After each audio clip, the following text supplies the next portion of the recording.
naua kiumbe, naua mtu bana. Of course wengi najua the reason wanafanyanga abortion wanasemanga hawana uwezo wa kulea, hawakuwa tayari. Najua before you engage in sex, hizo ni vitu unafaa kuwa uconsider. Yeah, before engaging in sex. Jua either uko ready kulea ama uko na the financial muscles pia kuraise mtoto. Hizo ndo zinafaa the factors zenye unafaa consider before engaging in sex. Au majenzi wako, I hope our plan go abort. But anyway, on a serious note, hakunanga pregnancy ya bahati mbaya. Kila kitu, just know that every action that you do has its own consequences. So, wewe ukienda pale, maybe ni mechi, jua, anaweza kuja. Na kakikuja, just bear and just kubali the consequences. Okay, I consider abortion as a sin because I think that it's a form of murder. So I would not encourage it. So hiyo ni X kubwa. Hiyo ni X, big X, mimba yote na ugonjwa yote. Abortion is not an option. At the same time pia, okay, nikienda engage in that act, I didn't expect an outcome equal something different. I knew maybe a child was coming out, and in as much as the boy ataruka, I'll have to like maneuver nione venye nitasaidia mtoto. Mkwaje? Niko fiti. Unaitwa nani? Mimi naitwa Harrison, yeah. Na wewe ukoaje? Mimi niko fiti. Unaitwa? Nicholas. Naitwa Claire. So Harrison na Nicholas, leo mko na mimi ni Gen Z. Nyinyi ni Gen Z? Hapana, tuko past Gen Z. Millennial of course. Okay, hata kwanza ndio nitapata wisdom leo. So nataka kuuliza, topic yetu ya leo ni abortion. Mali when these questions ni abortion inaputiwa on the table, if you guys would consider. Say for example uko married na utoke nje ya ndoa tu kidogo, then you get a lady pregnant. Would you advise that lady to get rid of that baby? Okay, I think for me, morally, as a Christian, I'm a Christian, so I wouldn't go for abortion in any case, unless maybe someone's life is in danger. Maybe for instance, maybe unapatanga maybe kuna complications during pregnancy, unless there's such a case. But hizi zingine ati umecheza nje ati nini, hiyo acha kakuje tutalea. Na wewe? Hizi ni hizo healthy defects sana kwa fetus. In this case, uko married na umepata kampango wa kando. Bahati mbaya ukampatia mimba. Sidhani kama kuna kuwa na mimba ya bahati mbaya. Haya, kwa kutaka. The moment engage in sex, unajua of course the outcome. Yeah. Kuna higher chances mtu atakuwa pregnant na kuna chances pia atakuwa pregnant. So kama amepata ball, lazima tu kama mwanaume ukue tayari to take care. Ukue tayari ku take care. So hakutakuwa na any other excuse ati uko ready sijui nini. The only reason inafanya maybe consider abortion ni tukifika matters ya health of the mother na kama kuna some deformities kwa fetus. Hiyo ni kama tu mother ama fetus wako na shida. Kuna shida. That's the only time you're supposed to consider abortion. Hata si mambo mengine as we financial challenges, hizo ni vitu ungeangalia before tu upeane hiyo mimba. Haya. Kungwe tu. Sasa God forbid though. Yes. Umepata accident na ikakuacha kuwa cabbage. 90% of you is dependent on your wife. Na umepatia bibi yako mimba. Would you consider would you talk with your partner mtoe mtoi? Because 90% of you itakuwa dependent on your wife. Yes. Here when the baby is born, atakuwa dependent on the mom. So naona hii like ni mzigo kubwa. Would you consider? Okay. Unafaa kujiuliza, does it mean maybe in future you are not foreseeing a situation whereby unaweza recover? Not the only source of income in that family. Unaona? Na hata mtoto akikuja wanasemanga anakuja na sahani yake. Unaona? Hata kama sahani yangu inatoka kwa wife, hata ya mtoto itatoka hapo tu kwa wife. So na mtoto unajua si makosa ya mtoto. And ending a life juu ati kuna kitu kama hiyo imetokea it's not justifiable and in whichever circumstance. So wacha tukue mzigo. Hata mimi naweza wasupport wote wakiwa nini, maybe wife, mtoto wakuje wengi na nitawasupport tu, na sitamwambia ati toa nini. Hapana, wacha akuje akuje na sahani yake akuje. Hebu rudia swali. Umepata accident, imekuacha ukiwa crippled permanently, na sasa hiyo bibi yako umempatia mimba, so unaona like hii accident imekuacha hautawahi recover, na bibi ako pregnant, na mtu yake kuja atakuwa dependent on wife, wewe uko fully dependent on wife. Hiyo case uta consider abortion? Siwezi consider abortion hapo. Sababu the developing fetus haina makosa yoyote. Bona ni consider aborting. Plus tena watu hizi badhi watu huku bahati. Inawe unaweza pata hata kuna mtu akana watu 5, but kwa kati ya 5 kuna mmoja tu atatokea. Sasa imagine umwambie muabort hata kama mlikuwa na wengine hapo, then upate umeabort the lack of the family. Unaona? So any young form of life inafaa tu ipewe chance yake tu ya kuishi. Hapa tuwe tu right of life. Any young form of life inafaa ipatiwe tu its right of living. Hakuna haja ya kuabort. Nimewasikia hata ni kama mlijibu swali yangu ya mwisho tukianza. Situation yenye the wife is pregnant, menda hosi, life yake na ya mtu iko in danger. Yeah, that's the only situation inafaa kuwa considered kuwa abortion. Hizi zingine za ati finances sijui ni zinakuwa tu excuse. Zinakuwa tu excuse. Hata hiyo inafaa kuwa the last resort. Like umejaribu everything else imekataa. That's the only time. And actually it's not even justifiable because life ya mtu na mother bado ni life is life. Ni vile sasa you have to, as a man unajua unajiangalia pia. So jo mmenipatia wisdom I think abortion should never cross your mind as long as kila mtu ako healthy. It's a crime, it's a sin, it's very immoral. It's not justifiable. It is not justifiable. That's why you do the life of an innocent. Swali nini, kwa nini? What if wewe sasa niseme you see a fetus is only just but maybe a few days or a few weeks old. Wewe sasa uko na miaka zako.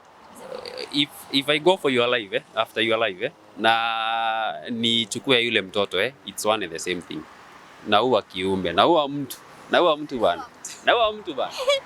So jo mmenipatia wisdom. Nataka mpatie majenzis na audience yangu one piece of advice.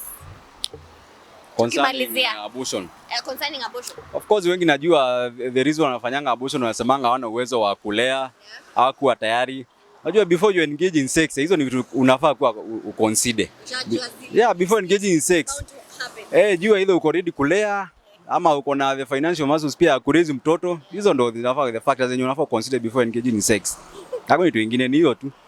So watu wakiengage in sex wajue.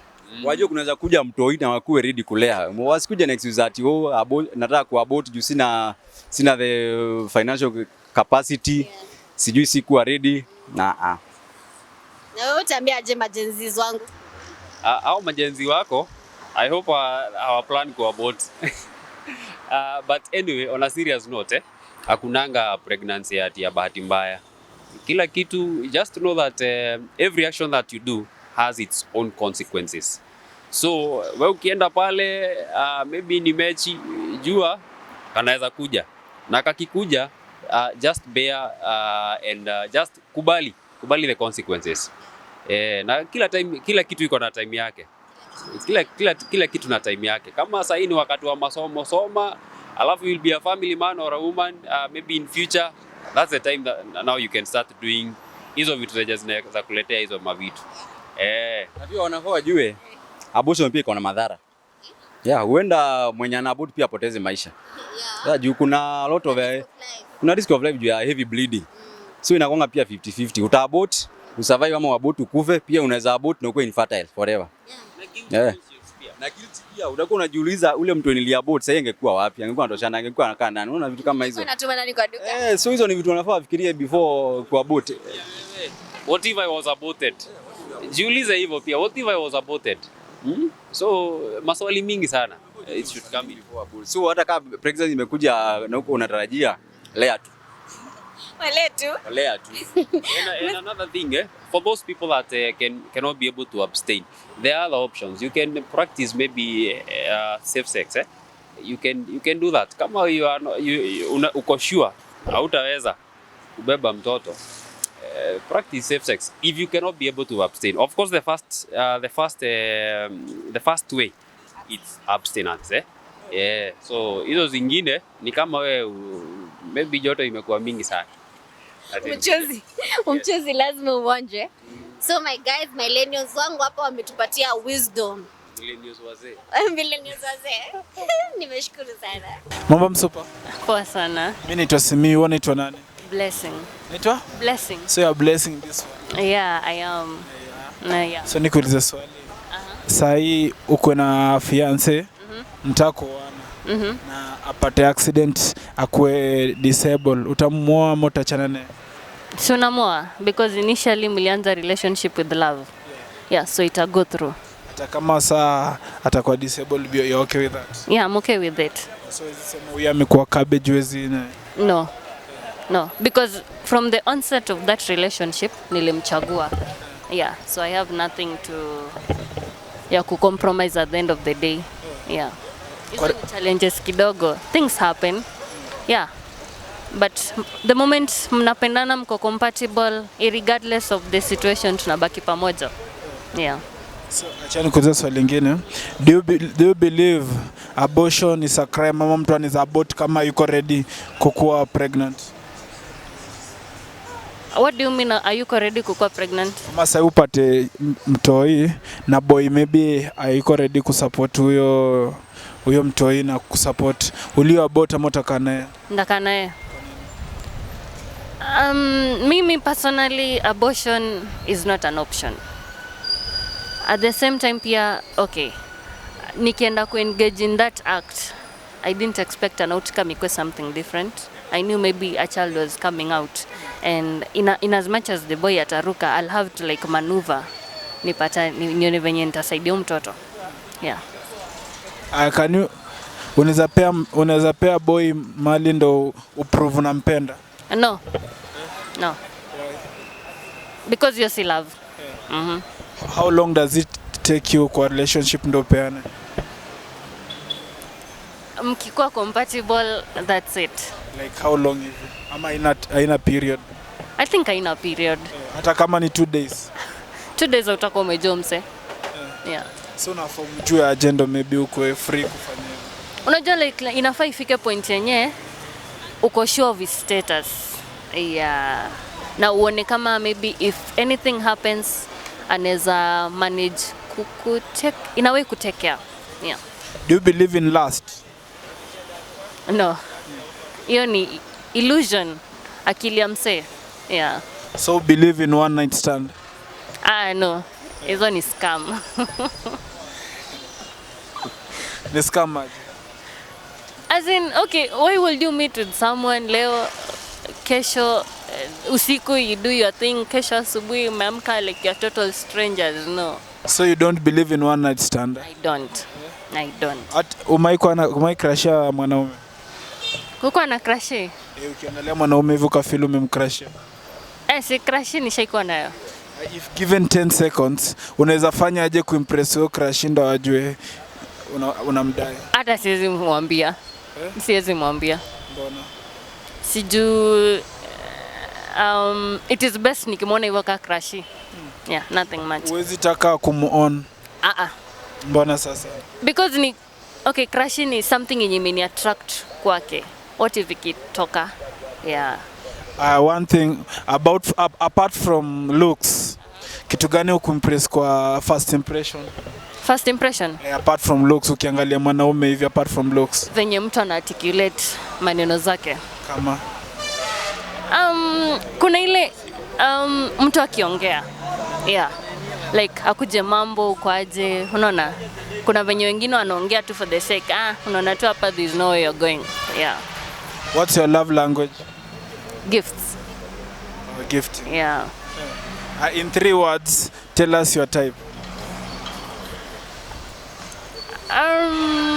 Mtu kind, I don't know.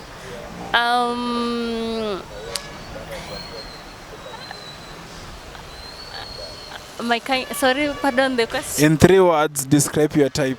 My type, mtu kind, somebody mwenye ako outgoing and at the same time selfless. So uangalie looks, unaangalia hizo 3 nini, uangalie looks, kani mrefu, akona ndefu, unaangalia tu.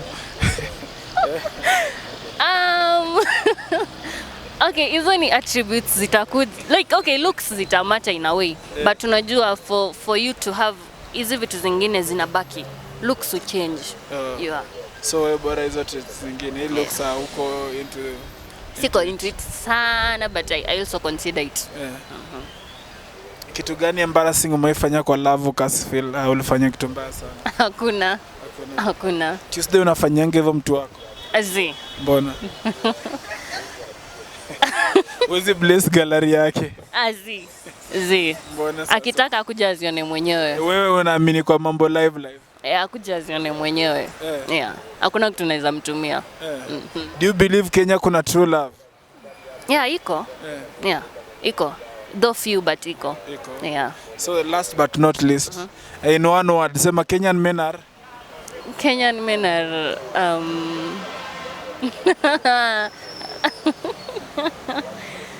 Kenyan men are, I don't know. Just complete the sentence. Kenyan men are? Vibrant. Yeah, vibrant. Unapenda vibrator? No. No, I don't. Uko na ule msichana alikufa using a vibrator surely. Uko na? Hey, yo. So hizi tumia vibrator? Zi. Tukirudi kwa hiyo story ya vibrator, unasema una advice Kenyan lady wafanye ndio wanaweza tumia most? Okay, ina depend na mtu. If they want to use it, go ahead. So achana kuulize kama boyfriend yako akusatisfy unaweza kubali kutumia? Zi. Apart from unaweza tumia hizi zingine zinaitwanga sijui cucumber sijui nini. Zi. Huwezi tumia? Siwezi tumia. Unaamini tu nyam. Hiyo sasa.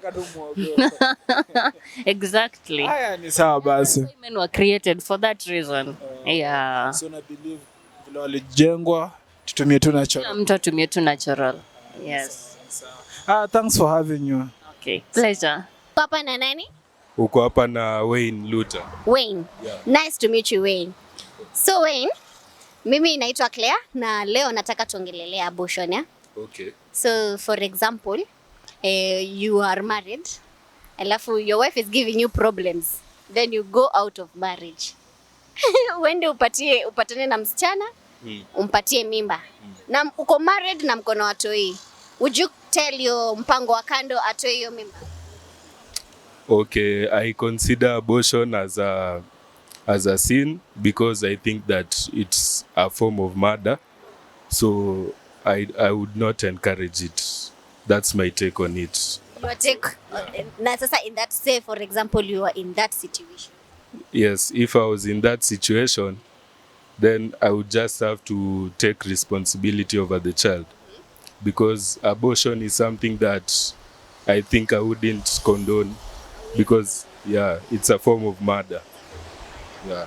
Now, for example, you're married, and your wife is pregnant. Now, the life of your wife and your baby ziko at risk. Now, Dr. Reseme, abortion is the only option.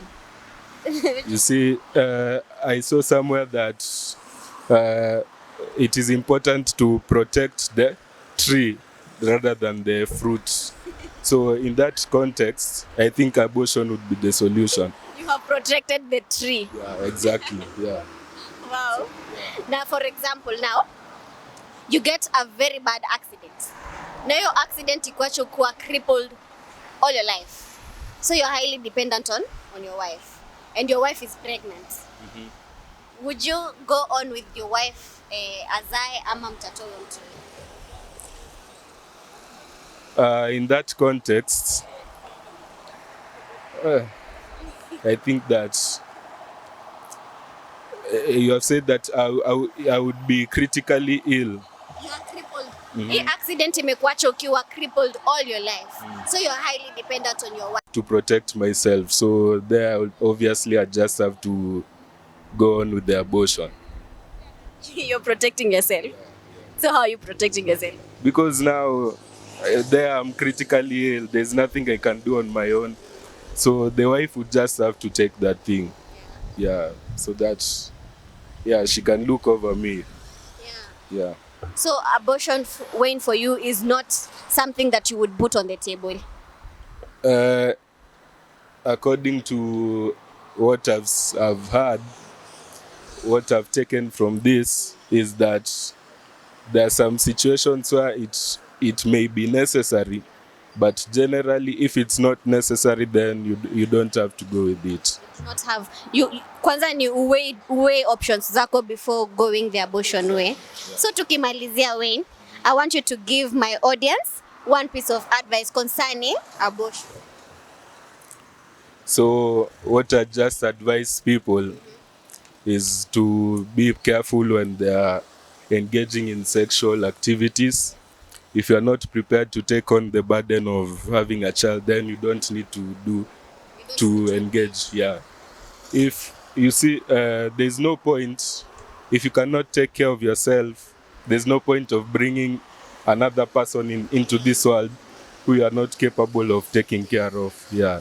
So my advice is, if you are considering having sex with your partner, just be able to know if you can be able to support the new life that you are going to bring in. If not, you should be able to take up contraceptive measures so that you can avoid abortion. Yeah. Yeah. So in short, Wayne anasema practice safe sex. Yeah. Practice safe sex is what Wayne ana advocate for. Si ndio, Wayne? It was nice having you, Wayne. Sasa nilikuwa nakuuliza, if for instance you upate boyfriend, you're about to marry each other, alafu kimpeleke introduction home, mapero wanamkataa, will you follow your heart uendelee kumari ama utasikia wazazi? I will follow my heart. Yeah. So your happiness matters most than the parents? Exactly. Exactly. It matters. You know, for some time nimejaribu. Personally, my past life, nimejaribu, let's say, kuwa make happy, but I end up kujiumiza, si ndio? So at the moment, I'll just follow my heart. As long as the person akona values nataka, why should I not marry the person just because the parents wanamkataa? If the values suit me, why mbona nikatae? Yeah. Acha nikuulize swali ya ujinga, una date? Yeah. Una date. Acha nikuulize, is talking stage part of the relationship ama wasting time? Pardon? Is talking stage part of the relationship ama it's wasting time? No, it's part of the relationship. Yeah, that is how I feel. So you feel talking stage is part of the relationship? Like talking stage before, like that before. Yeah. No, it's not. No, nilikuwa nimeelewa swali vibaya. No, it's not. How do you understand the word talking stage? Talking stage. See, it's the part that you guys know each other. I mean, okay, most of the time inakwanga the guy maybe approaches the lady and then anajitambulisha, and then we start talking and knowing each other. After that, if we feel the same, that is where we graduate the relationship. Alafu nikuulize swali lingine. Have you ever had a crush on someone? Yeah. So, if given 10 seconds and you have your crush is seated there, what will you do to impress him? Nothing. Nothing. So ndo aona ati yenyewe yako na crush kwake. No. Wewe utafanya nini tu kumimpress? I will not do anything. Like sitafanya anything. Okay, kuna mindset tunakonga tumeweka. Okay, personally, kadem siwezi jipendekeza. Yeah, siwezi. Siwezi kama hata notice tuna move on to the next. What's the best gift you have ever given to your boyfriend? Yes, siwezi sema. But it was no. It's fine. No, I know, I understand, but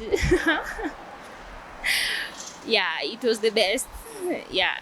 And what's the worst thing umaifanya kwa relationship uko na ni upuzi umefanya? Like una regret doing that thing? For now, kunayo kweli. Okay, maybe in the past, ni like to kumpatia attention, a lot of the attention. Acha nikuulize, sahi kwa mfano, by mistake upate ball, can you abort? Oh, tricky. But I don't think so. You'll keep. Yeah, Even if the father is not willing to help you. I will. Uta struggle nayo. Just struggle. Sasa unaweza advise watu moja tu about your abortion. Just advise them. No, abortion is basically killing. It is murder. So you'll not kill. So you should not kill. Hata kama many people wamepata ball, maybe si ati tuseme si by mistake. Okay, they didn't want, sindio? But watu wamegrow wamekuwa wamekuwa watu wapoa sana kabisa. So you don't have to just struggle with it and then things will be good. Thanks for your time. Yeah. Mambo. Hapo sana. Naitwa Cleo, naitwa nani? Naitwa Hilary. Hilary. Nice to meet you. Nakaa poa Hilary. Kafiti. So Hilary, sio ni Gen Z? Pia mimi ni Gen Z. Na leo nataka tu vibe tu na to discuss about abortion. What do you think about abortion? Na situations zenye tunaweza compromise abortion. What would your take be? Okay. Obviously tunajua siku zote abortion inakuanga crime. Ni crime, ndio ni crime, lakini nataka tufikirie in situations yenye inabidi sasa umecompromise, umefikiria to go the abortion way, unaweza fanya nini? Sawa? So for example, upate accident mbaya kabisa yenye inakuacha ukiwa crippled kabisa na uko 90%, seme tu 100% fully dependent on your wife. Na wife yako ako na ball. Uta consider ato hiyo ball. Imagine sasa umeacha ukiwa crippled all your life. Maisha yako yote itabidi ni umekuwa dependent kwa wife yako. Hiyo ni case yenye unaweza advocate for abortion. Sasa tuseme mimi ndo imenipata sasa ni mimi. Na ni wewe ndo ulikuwa like breadwinner. Wewe ndio breadwinner, wife yako si breadwinner. But sasa accident imefanyika na ikakuacha ukiwa crippled permanently. Unaweza consider na wife yako yote mwenye umepata accident, wife yako ako pregnant. Unaweza consider abortion. Sasa usikii hapo hivyo mimi wala hizi. Unajua hata akikuwa na boli wala fazae, sili bado anapata mwanaume mwingine na bado anaweza take care huyo mtoto. But sio ni kama kufanya abortion itakuwa the best decision. So wewe kwako ni sawa akipata mtoi na another man amle. Haina noma. Sasa si hapo ni situation mimi imenipata na hakuna venye nitasaidia familia, ndo hivyo. Sasa itakuwa tu hivyo, but siwezi ona kama abortion ndo the best. Si best. Afadhali tu ni muachane, yeye aendelee na maisha yake, wewe endelee na maisha yako. Ikuwe hivyo na ikuwe hivyo, lakini siwezi support by the abortion kabisa wallahi serious. Siwezi support. Sasa na case yenye wife yako ako na ball na life na ako na ball na life yake ama ya mtoi iko in danger. Na the only way out ni abortion. Bado utakata? Sasa unajua ina depend by the way. So ati wife ako na ball. Na hiyo pregnancy ni ina threaten life ya wife na life ya mtoi. So ni either mmoja survive. Either mtoi ama wife. Hapo wife tu survive. Hapo sasa ndo main challenge, lakini hapo wife survive. Hapo itabidi juu sasa ni situation imekuja. Itabidi tu saa ndo hivyo. Haya, na kama for example uko married, umeoa, then maybe you're having problems uko nyumbani, alafu utoke tu nje ya ndoa kidogo. Sema acha niende nikunywe 2-3 patane na kamsupa. Msupa akupatie mali. Mimba ingie. Mimba ingie. Mimba ikishaingia, unataka kuprotect familia yako. na kuko na huyu mwingine mwenye you have nothing, ni makosa ilifanyika, uta advocate for abortion? Azi. Hapo hivyo sasa inakuwaga hivyo siku zote. Watu hivyo wako na watoto nje na bado inakuwaga tu hivyo siku zote. So ni kitu inaeleweka, like mtoto tu si atakuwa bado atakuwa mkubwa na utaelezea tu huyu bibi yako sasa the one and only, ndo. Na sasa unajua kimuelezea hapo kuna very high chances ya utapoteza bibi yako na maybe mko na watoto. Haizi kuacha, mimi niko sure. Cause siku hizi nakuwaga hivyo. Siku hizi hata kuna watoto nje wengi sana. Mtu ako kwa ndoa lakini kuna venye bado anacheza nje. Ndio hivyo. So ndio hivyo, kama ni mimi imenifanyikia hivyo. Lakini sitamtambulisha, but baadaye nitakuja kumtambulisha tu. Na ina kesi yenye, si unasema siku hizi watu wanachezanga nje sana. Umeoa like ni newly wedded, alafu demu yako acheze nje. Aende apate ugonjwa, aende apate ugonjwa na mimba plus. Unaona? Amekucheza akaenda akacheza nje, akapata ugonjwa na akapata mimba. Alafu arudi kwako umsamehe. Mteka umtoi. Haiwezi. As long as tunishajua ni cheat. Haiwezi hata kidogo. Obvious utajua kitu ya kwanza mtoto si wako. Alafu kitu ya pili ashakuambukiza ugonjwa ama bado? Tuseme atakuambukiza. Hajaniambukiza. So hiyo ni X kubwa. Hiyo ni X, big X, mimba yote na ugonjwa yote. Na kama amekuambukiza? Kama ameniambukiza gani? Amekuja, yeye amerudi na ugonjwa, amerudi na mimba, alafu wewe pia amekuletea ugonjwa. Unafanya ni feel like ni kweli. Unaweza fanya nini kwa hiyo situation? Okay, juu sasa ashapata nishapata. Itabidi tu tuoane hivyo, lakini hiyo mimba ni yangu ama si yangu? Alienda nje akakucheza. Kwanza number 1 alitoka kwa hiyo nini yenu, ndoa yenu, akaenda akapata ugonjwa, akapata na mimba, akarudi kwa mimba akakuletea ugonjwa, na amerudi sasa na ugonjwa na mtoi. Utaweka huyo mtoi? Azi. Sasa itabidi tu ishi hapo hivyo, cause mimi at least najaribu kujiprotect, lakini nimpige X. Inaisha tu hivyo, aende na ugonjwa wake na mimba yake. Na si pia wewe amekuachia ugonjwa. Sasa si ugonjwa, mimi at least najaribu kujisaidia, unaona, najaribu kujisaidia, lakini sasa obvious sasa kitu inaharibu hapo hivyo. Sasa mtoto si wako. Inaharibu mtoto si wako. So si unaachana tu na hivyo inaisha. So Hilary, tukimalizia nitakupatie audience yangu one piece of advice on matters abortion. Okay, mimi naweza sema hivi. Abortion, okay, it depends unafanya abortion kwa kitu gani. Maybe ni situation gani imekupata, but abortion always inakuwa crime. Abortion haifai kabisa yani. So abortion ni kuua kiumbe ambacho hakina makosa kabisa yani. So abortion, mimi naweza ambia tu wase abortion ni mbaya, haiwezi. Wasiende the abortion way. What try other options. Watumie tu protection. Siku hizi protections ni mingi saa. Wajiprotect tu. Badala abortion, protection is the best bana. Ni protection is the best. Hilary amesema mcondomize guys. Mcondomize kabla mfike huko kwa abortion. Sio Hilary? Kabisa. Sasa ni guys. Poa sana. Uko aje? Niko poa. Mimi naitwa Claire, unaitwa nani? I'm Edwin. Yeah. Na wewe? Naitwa Ibrahim. Nice to meet you, Edwin na Ibrahim. So today, sisi kama majenzis, nataka we talk about abortion. What do you guys think about abortion? To my perspective, abortion, like scripturally, it's a sin. Yeah. According to the scripture, yes. Now, what I can say about abortion,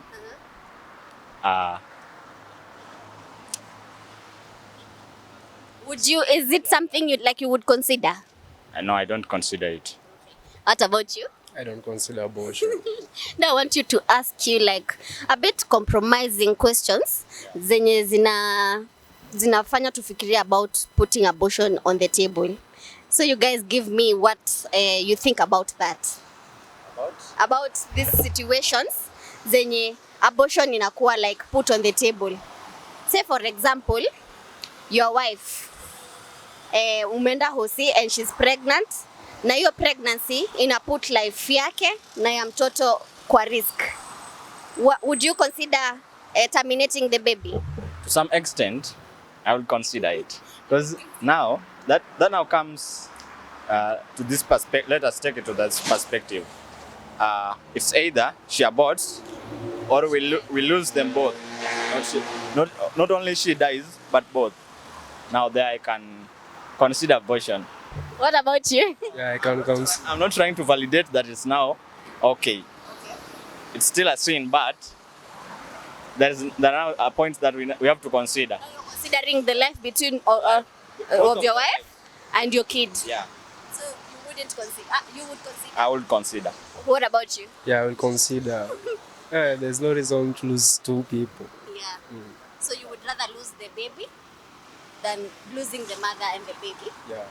And now what in a case yenye, for example, umepata a very bad accident. Now it's you who has gotten that accident. Na umekuwa like a cabbage, and before you got that accident your wife was pregnant. Na ukiangalia the bigger picture, when she delivers ata have to take care of you And the child. and the baby.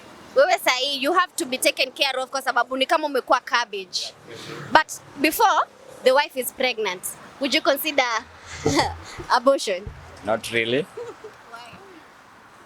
Provided she's able to take care of the child as well as take care of me. Of course, I can take care of myself, though I'm crippled to some extent. There are just some few limitations. No, take it like this. Like you're crippled, 90% of your body is crippled. So you're highly dependent on your wife. To me, that wouldn't be a burden to her. Yeah, because taking care of someone who is old is much lighter.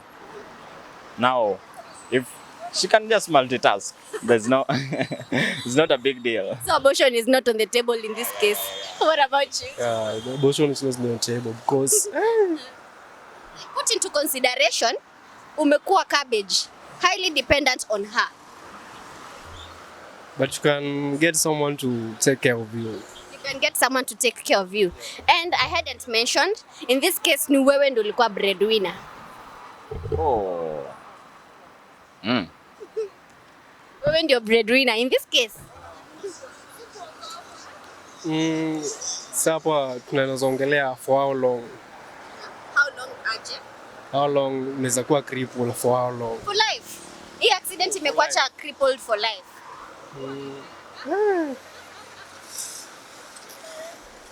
Hapo ni ngumu. I still don't recommend her to abort. Ichukulie tu kama this is something that you will live with for the rest Yeah. of your life. Yeah. Na huyu mtoto hamna mtoto mwingine, huyu ndio mtoto wa kwanza. Then she has to bear the child. She has to bear the child. Haya, and in such a case yenye maybe your wife may find out that maybe you are in a relationship. Yeah, you are in a kwanza you are married. Alafu kuko na problems at home, then you get somebody mwenye maybe atatuliza stress zako. Then you get her pregnant. Na kuko na wife na kids involved. But there's this other person. What will you do in such a case? Na amepata mimba yako. Mimba yangu. Na kuko na bibi na watoto. Personally, I don't think I can do such a thing. What But now yeah, what in a scenario. in a scenario that it happens. Yeah. But I'm not saying that I can do such. Now, in a scenario that it happens, mistakenly or just intentionally. Mistakenly. Say you didn't want to cheat on your wife. Ilifanyika tu tuseme kama like you got too drunk. I'm not saying that you drink. Tuseme this is a scenario that has happened. Umekuwa too drunk na uka get somebody pregnant while you are married. And unajua? Yeah, I got you. Now, at that point, still I won't consider abortion. I prefer doing the right. Though I've wronged, yes. Even I love the Bible. but let me just let it go. Now, I won't consider abortion, yeah. Yeah. So you will take care of your take- family na bado I'll take the responsibilities. Now, I'm responsible for that. Now, I take the consequences of of my deeds. Now, I have to be responsible for have that. to be responsible. So abortion is not on the table for you. Still. And you? Me also, abortion is not on the table. So there, my wife have to bear with me. Your wife has to bear with you. But sasa it's your mistake. Ni wewe ndio ulienda. Wata kama mmekosana and you got someone pregnant. Yeah, itamlazimu tu. Itabidi tu ameng'ang'ana, amepambana. Now you will marry a second wife. Not really. But she has to bear with me. She has to bear with you. Alafu my last question.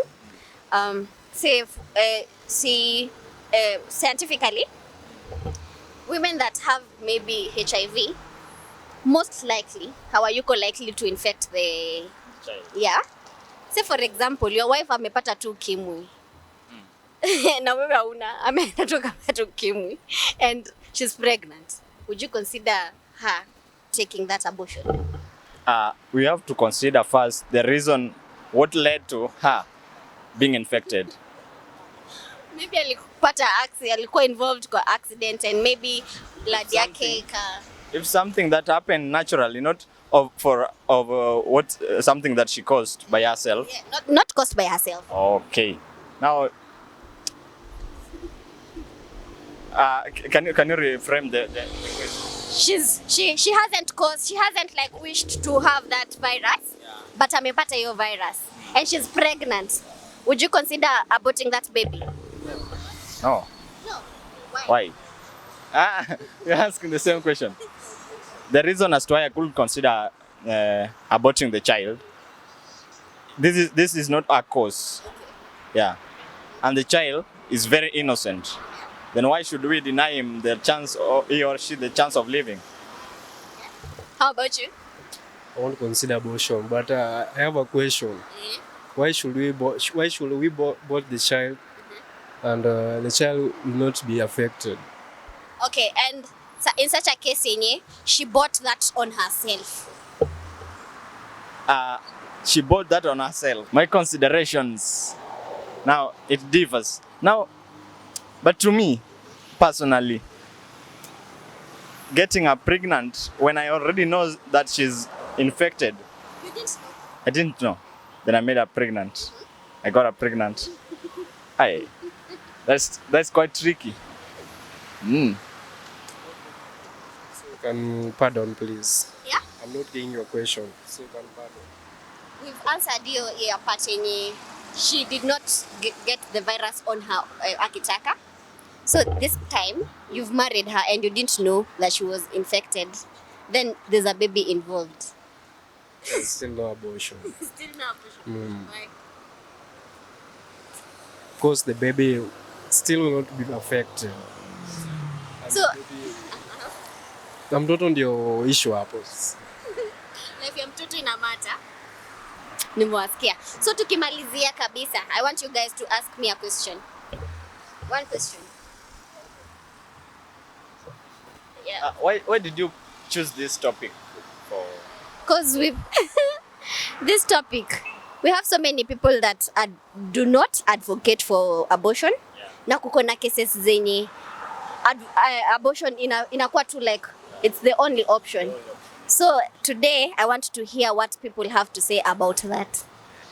Yeah. Let me ask you a question. Yeah? What about you? Will you consider abortion when you are in a dilemma? I might. Abortion.